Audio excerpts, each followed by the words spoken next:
ओम शांति। आज है 21/11/2023 की मुरली। मीठे बच्चे सेकंड में मुक्ति और जीवन मुक्ति प्राप्त करने के लिए मन मना भव मध्याजी भव, बाप को यथार्थ पहचान कर याद करो और सबको बाप का परिचय दो। प्रश्न है, किस नशे के आधार पर तुम बाप का शो कर सकते हो? नशा हो कि हम अभी भगवान के बच्चे बने हैं, वो हमें पढ़ा रहे हैं। हमें सब मनुष्य मात्र को सच्चा रास्ता बतलाना है। अभी हम संगम युग पर हैं। हमें अपनी रॉयल चलन से बाप का नाम बाला करना है। बाप और श्री कृष्ण की महिमा सबको सुनानी है। गीत है, आने वाले कल की तुम तकदीर हो। ओम शांति। ये गीत तो गाए हुए हैं स्वतंत्रता सेनानियों के, बाकी तो दुनिया की तकदीर किसको कहा जाता है ये भारतवासी अभी नहीं जानते। किसकी महिमा है? श्री कृष्ण के लिए कहें तो कोई उन्हें गाली दे नहीं सकता। मनुष्य ये नहीं समझते कि श्री कृष्ण ने चौथ का चंद्रमा देखा तो कलंक लगा। कलंक वास्तव में श्री कृष्ण को लगाते हैं, ना कि गीता के भगवान को। श्री कृष्ण को कलंक लगाए भी तो भगाने के। शिव बाबा का तो किसी को पता ही नहीं है। यानी बाबा भी खुद बतलाते हैं अपने बारे में कि मेरे बारे में कोई इतना नहीं जान सकता जब तक मैं उन्हें आके नहीं बताऊं। तो बाबा कहते हैं ईश्वर के पिछाड़ी लोग भागते ज़रूर हैं, है ना, लेकिन उनको पहचानते नहीं। और श्री कृष्ण को गाली किस लिए दी गई है कि उन्होंने भगाया था या उन्होंने जो भी काम उनके बताए गए हैं। लेकिन बाबा कहते हैं महिमा नंबर 1 श्री कृष्ण की ही है और उनसे भी जास्ती महिमा है शिव बाबा की। लक्ष्मी नारायण की महिमा इसलिए नहीं क्योंकि वो शादीशुदा है।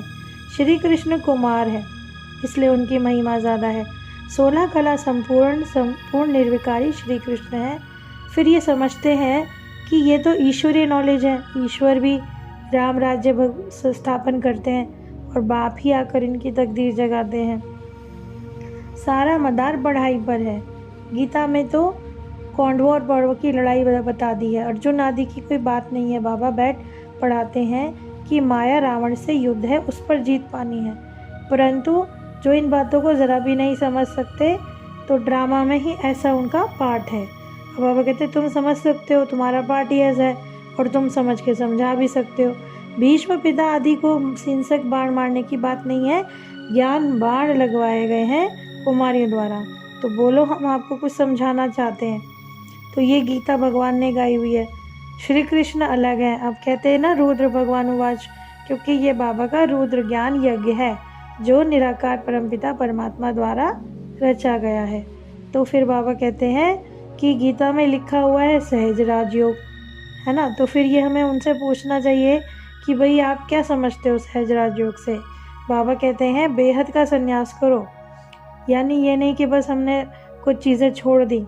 बेहद का संन्यास मानी देह सहित देह के सर्व संबंधों को छोड़कर अपने आप को आत्मा समझना है। श्री अर्थात श्रेष्ठ परमपिता को ही कहेंगे, क्योंकि श्री कृष्ण तो दैवी गुण वाला मनुष्य है। तो सतयुग में जो देवी देवता धर्म था उसका अभी तो कुछ भी पता नहीं किसी को, क्योंकि अभी कोई है ही नहीं स्थापना। तो बाबा कहते हैं तुम्हें पहले बाप का परिचय देना है, फिर बताना है कि बाबा क्या काम करते हैं। बाबा लिबरेटर हैं जो गाइड की तरह मच्छरों सदस्य सबको ले जाते हैं। और शिव जो हैं वो जन्म मरण में नहीं आते। श्री कृष्ण तो पूरे 84 जन्म लेते हैं और अभी जीवन में मुक्ति हमें बाबा से मिलती है। इसलिए तो कहा भी गया है शिवाय नमः। तो बच्चों को हमें मतलब बाबा समझा रहे हैं कि हमें समझाने का पूरा शुद्ध अभिमान भी रहना चाहिए कि हमें देखो बाबा ने कितना ज्ञान दिया। तो बाबा कहते हैं बेहद का बाप कहते हैं मेरे बने हो तो फिर संशोष फादर करो। अब श्री कृष्ण को फादर नहीं कह सकते हो। अब बेहद का बाप तो केवल शिव पिता ही हैं। तो ये कहो भारतवासियों से कि तुम भी बोलो कि हम भी भगवान के बच्चे हैं, क्योंकि बाबा सबको ही राजयोग सिखलाते हैं। आगे चल के तो बाबा कहते हैं बहुत लोग याद करेंगे। तो इसी तरह से हमें ध्यान में निराकारी दुनिया भी दिखती है, और जबकि विनाश अभी सामने ही खड़ा है। लोग साइंस वाले मून पे भी जाते हैं, परंतु पॉइंट्स देनी पड़े, सबको समझाना पड़े कि किसकी महिमा जास्ती है। और दूसरी पॉइंट ये भी दे सकते हैं कि बाप कहते हैं मुझे याद करो तो तुम्हारी सदगति हो जाएगी, जीवन मुक्ति मिल जाएगी। तो श्री कृष्ण कभी ऐसे नहीं कह सकते, परंतु बाबा कहते हैं बच्चों की खुशी बहुत बढ़नी चाहिए, लेकिन देखो माया उनको याद करने नहीं देती। अच्छा मीठे मीठे सिकिले दे बच्चों प्रति माता पिता बाप दादा का याद प्यार और गुड मॉर्निंग। रूहानी बाप की रूहानी बच्चों को नमस्ते। हम रूहानी बच्चों की रूहानी बाप दादा को याद प्यार नमस्ते, गुड मॉर्निंग, शुक्रिया बाबा, शुक्रिया। फिर रात्रि क्लास थी तो बाबा कहते हैं कि जैसे पहाड़ों पर जाते हैं रिफ़्रेश होने, तो बाबा कहते हैं अब तुम यहाँ पर कहाँ आए हो?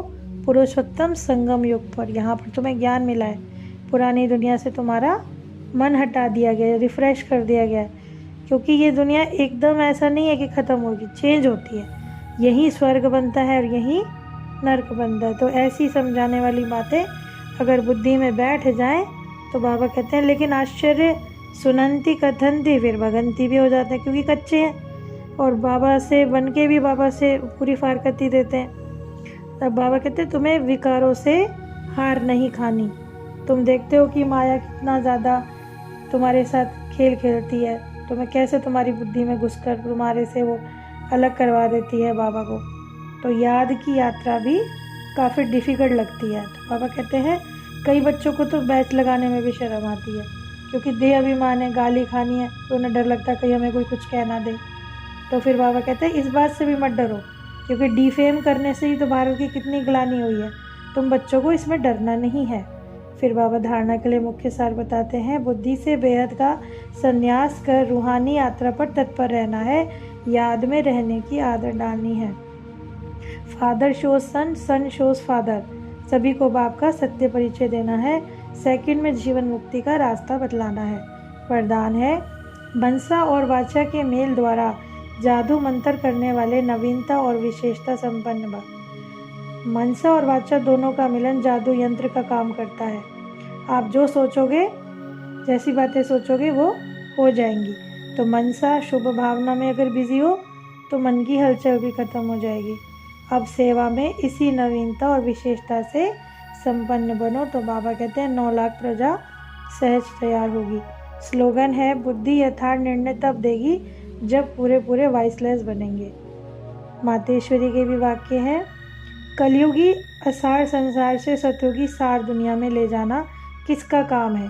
इस कलयुगी संसार को असार कहते हैं क्योंकि दुनिया में कोई सार नहीं, कोई सुख शांति पवित्रता नहीं, अब वो ताकत नहीं, क्योंकि सभी में 5 भूतों की प्रवेशता हो गई है। इसीलिए मनुष्य दुखी होकर परमात्मा को पुकारते हैं, परमात्मा हमको भव सागर से पार करो। तो इस कारण इस संसार को पाप का सागर कहते हैं, जिससे पार करके पुण्य आत्मा नई दुनिया में चलना चाहती है, क्योंकि दुनियाएं ही 2 हैं, एक सतयुगी और दूसरी कलयुगी। दोनों ही दुनियाएं इस सृष्टि पर होती हैं। अच्छा, इतनी सुंदर मुरली के लिए बाबा का बहुत बहुत शुक्रिया। ओम शांति।